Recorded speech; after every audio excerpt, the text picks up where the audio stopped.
President Trump just secured Greenland, and the United States got everything it wanted. It didn't happen through force or chaos, but through leverage, timing, and strength that foreign leaders understood immediately. And while critics laughed, at Trump for the last year about this, Trump stayed focused, and now the Arctic map has quietly shifted in America's favor. This wasn't symbolic or theoretical. This was strategic control over defense routes, resources, and the northern front that Russia and China have been racing to dominate.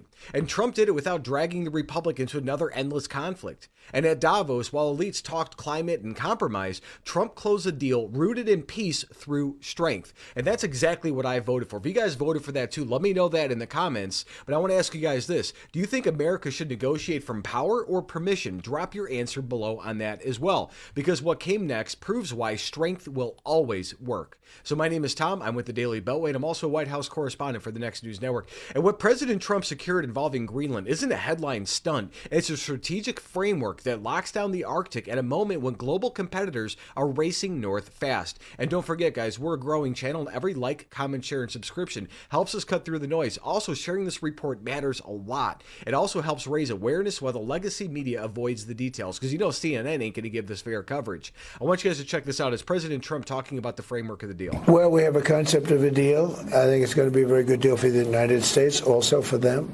And we're going to work together on something having to do with the Arctic as a whole, but also Greenland, and it has to do with the security, great security, strong security, and other things. The market, 600 points, getting back a lot of some of the nervousness we had in the last couple of days. The tariffs are off. Nothing happens on February 1st. No, we took that off because it looks like we have pretty much a concept of a deal.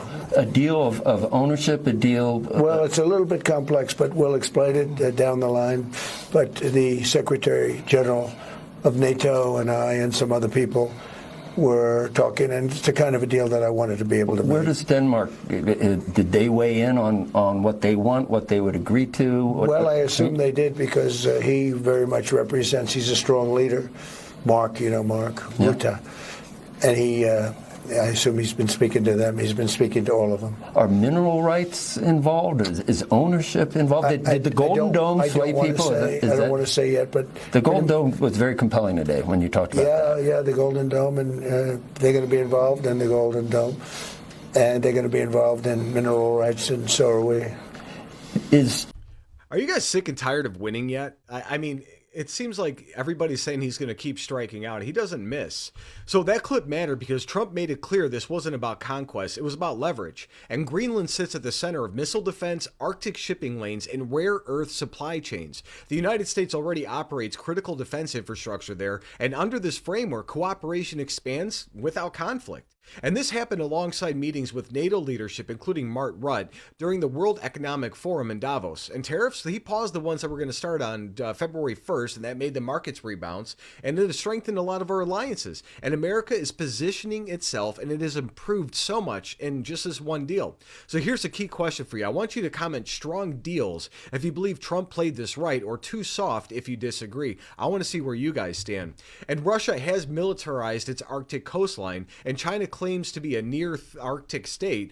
Both want control of shipping routes and the minerals inside of that region. But Trump blocked that quietly by locking in Western cooperation without dragging us into another war. And this is it's crazy, but critics mocked the idea years ago, and the results are just undeniable now. Strength brought partners to the table. Weakness would have invited pressure and said, we got this. But if you guys got value from this update, please tap subscribe and share this report. My opinion is next, and it does matter.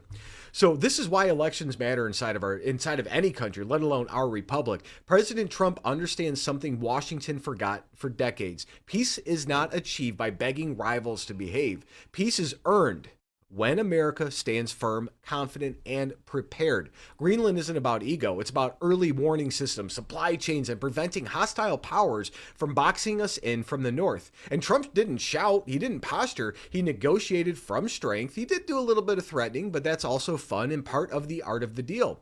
And the world, they adjusted accordingly. The art of the deal in real life just happened with no chaos and no weakness, just results.